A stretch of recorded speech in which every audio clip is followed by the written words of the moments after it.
So what do you get when you combine a writing team that openly declares they love emasculating men, fill it full of over-the-top CGI, a ton of references both big and small to the game the franchise is piggybacking off of, and throw in a few scenes that felt ripped right out of Guardians of the Galaxy? This pile of shit.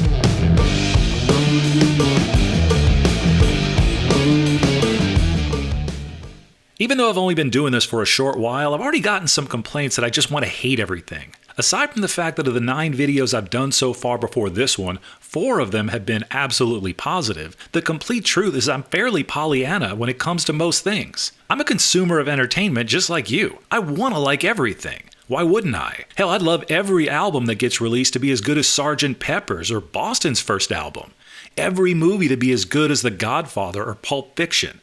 Every TV show to be as good as The Wire, Fawlty Towers, Breaking Bad, The Sopranos, Mad Men, or Justified. And while I know that not everything can be as epic as the best of the best, there's room for mediocre yet entertaining things too. I can live with that. But the plethora of not just terrible entertainment being produced, but the reasons most of it is terrible in the first place is beginning to be tiresome. And this is why I think you see people like myself calling it out. Remember, I'd be just as happy to continually tell you how awesome a thing is as I am to shit on it if it sucks. I'd be happier, really, because it would mean I'd actually be enjoying these things as a fan again the way I used to. It's why I created videos and playlists dedicated to movies I think are forgotten gems, or my favorite sports movies. So anyway, with that out of the way, let's get started. Right up front, I do have a history with D&D. Not an extensive one, but I did play some back in junior high in the early 80s. I owned a handful of books and poured through them, and had the prerequisite felt bag full of multi-sided dice. Like most things at that point, I got into it for a while, but my interest faded because I couldn't talk enough friends into playing, so it went nowhere. I did enjoy the D&D Saturday morning cartoon back in the 80s and watched that religiously. But by the end of junior high, I'd moved on entirely, and I honestly have no idea whatever happened to the books or dice. Probably gave them to a friend or something, who knows? So I'm not a normie, and I'm certainly not part of that group back then that thought D&D was part of some satanic horseshit. At the same time, I was hardly some serious player, so I'm not going to pretend to be. Just know that I'm way more familiar than the average moviegoer who knows nothing about D&D at all. With this in mind, let's go through a plot summary. I'll try and make it brief, but holy hell, there's gonna be spoilers this time around. Edgin, played by Chris Pine, is a bard who worked with the Harpers for years until his wife was murdered by a red wizard. All alone with his daughter Kira, he befriends a barbarian named Holga, played by Michelle Rodriguez. No longer working with the Harpers, Edgin has no money to support his family, so he and Holga become thieves. They hook up with an amateur sorcerer named Simon, played by Justice Smith, and a rogue named Forge, played by Hugh Grant. The team is together for several years, and as Kira gets older, she joins them, utilizing a pendant stolen and given to her by Holga, which enables her to vanish. On a campaign into a former Harper keep to retrieve a resurrection tablet that would enable Edgin to bring back his dead wife, Edgin and Holga are captured. They accidentally get caught in a time spell cast by Forge's new acquaintance, Sophia, and the two are thrown into prison. 2 years into their sentence, they escape to learn Forge is now the Lord of Neverwinter and has become Kira's guardian. Kira has been told her father left her for riches rather than having gone in search of the resurrection tablet, so she distrusts him. Forge attempts to have Edgin and Holga killed, but they escape again, and this time decide they need to return to Neverwinter to break into Forge's vault, steal back the resurrection tablet, and prove to Kira he'd been telling the truth. To do this, they need more people, so they track down Simon from the old team, and he suggests recruiting Doric, played by Sophia Lillis, who is a tiefling druid who can shapeshift into various animals. The team learns that the vault is protected by a spell that requires an ancient relic, a helmet, to open. Turns out that Holga's tribe has some history with the helmet. How convenient. After a scene where they question a bunch of corpses for what seemed like 10 minutes, they find out that the helmet's last owner was Zank, a paladin played by Regé-Jean Page, so they track him down. He guides them to an underground city where he'd hidden the helmet, and after they retrieve it, he leaves. The team devises a plan to break into the vault, retrieve the resurrection tablet, and steal Forge's loot. Once inside, they find that it's a decoy, and Forge is actually loading all of the treasure onto a boat with plans to leave the city during the games he's reintroduced. He's made a deal to give control over the city to Sophia, who is actually a red wizard, and plans to zombify the citizens of the city while they watch the games using an artifact she stole while at the Harper Keep when she purposely had trapped Edgin and Holga. The group gets caught but talk Forge into allowing them to be a team in the games, where they escape again, and head to the boat filled with the treasure. Realizing they can't leave the city to Sophia, who by then is casting the spell which will zombify the citizens, they head back to confront her in a huge CGI fight where they team up and defeat her. But Holga is mortally wounded. Edgin realizes that as much as he misses his wife, Kira's true mom is actually Holga, since she'd been there for her since she was a baby. So he uses the resurrection tablet to bring her back. That's it. That's Dungeons & Dragons: Honor Among Thieves. Look, I had mixed feelings heading into this movie. On the one hand, I had a soft spot for the game and the old cartoon, but on the other, I am so sick and tired of modern creators going out of their way to piss off fans, and what other conclusion could I draw from the article with writer-directors Jonathan Goldstein and John Francis Daly in Variety? In it, they were asked, I was really struck in Honor Among Thieves that the lead female characters, Michelle Rodriguez's Holga and Sophia Lillis' Doric, are at the forefront of the action scenes, and the men are often hanging back. The team responded, Goldstein, that was not an attempt at wokeness on our part. Daly, swear to God, it wasn't. We liked that Holga is the bruiser that does the dirty work for Edgin, and he doesn't like to get his hands dirty. We also love emasculating leading men. Goldstein, not for woke reasons. Daly, just because it's funny and fun and fresh. What the fuck? What the fucking fuck? Fresh? Really?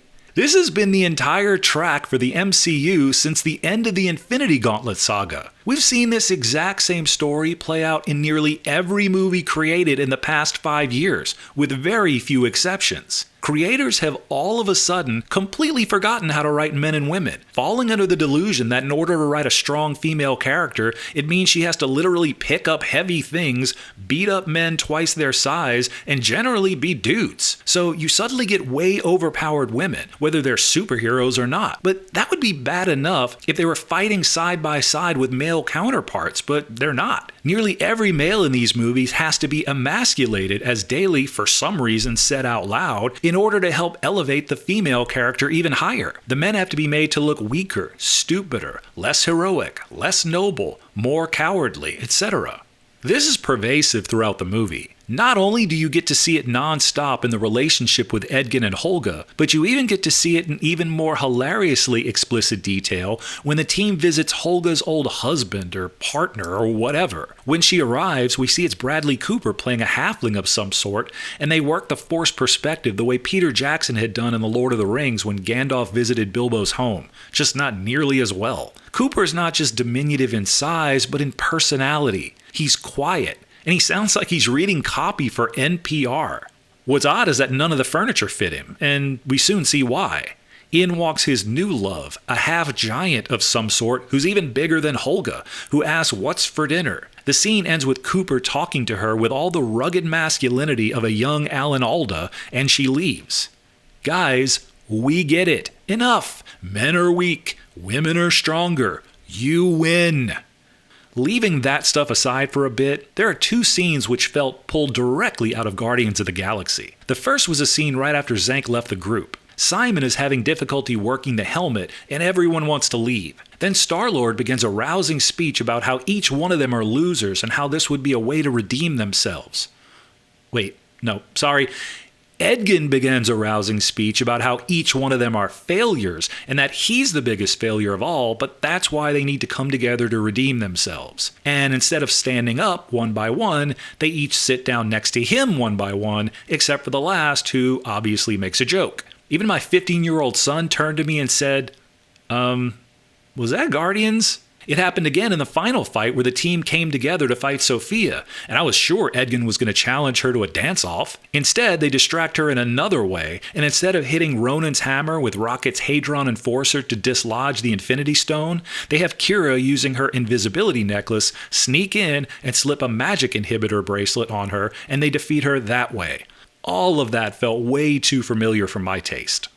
Going back to the writing duo's interview with Vanity Fair, I'll just say that it poisoned the well with me, and I'm sure it did others. I have no clue why they'd admit that, unless the goal was to be able to point to it if the movie bombs and then blame fans for hating women, or eunuchs or something. The week leading up to going, I expected to hate it. Then I took a step back and remembered that they'd been responsible for at least 3 movies I'd really enjoyed. They were the writing duo on Spider-Man Homecoming, Horrible Bosses, and Game Night, the latter being a favorite of mine. So these guys are certainly capable of being funny as hell, and also telling a solid story. Sitting down in the theater, I had a change of heart and really thought it might turn out better than okay. I was already imagining eating crow in my video, but for some reason it all falls flat here. I think my biggest issue throughout the movie is tone. This was a similar complaint I had with Cocaine Bear a few weeks back. I never had the sense they knew what they wanted out of this movie. Was it all tongue-in-cheek? Was it trying to be a more serious take on the fantasy world of D&D?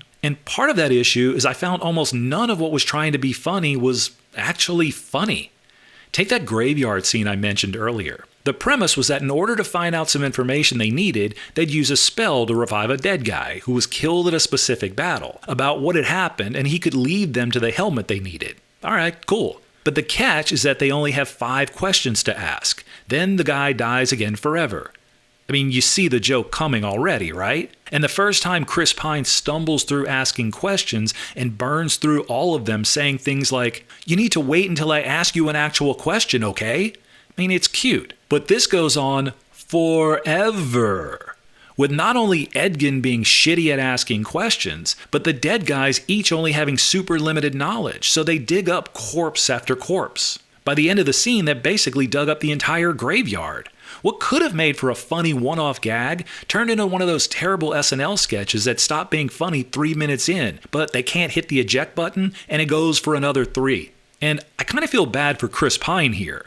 I think he's legit funny. He's been super charismatic in everything he's been in, and I think he can carry a movie. But they turn him into Chandler Bing here, and you can set your watch to him stepping in to toss out a sitcom-level one-liner every 10 seconds or so during any slightly tense moment.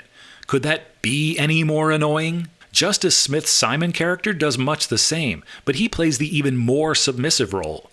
At times, it feels like 2 completely separate movies, and it's kind of jarring. As for casting, I actually like everyone in it and think they did great with what they were given. For me, I think the standout was Sophia Lillis as Doric, who was terrific in her limited screen time. She's going to be great. They all could have been good in either version of this movie. One that's constantly winking at the camera and one that takes itself a little more seriously as a straight fantasy story. For what it's worth, I'd have preferred the second version, but could have enjoyed an actually funny comedy. This purgatory middle ground is always a no for me. And before I forget, look, I get that Goldstein and Daly were trying to incorporate player types into the movies.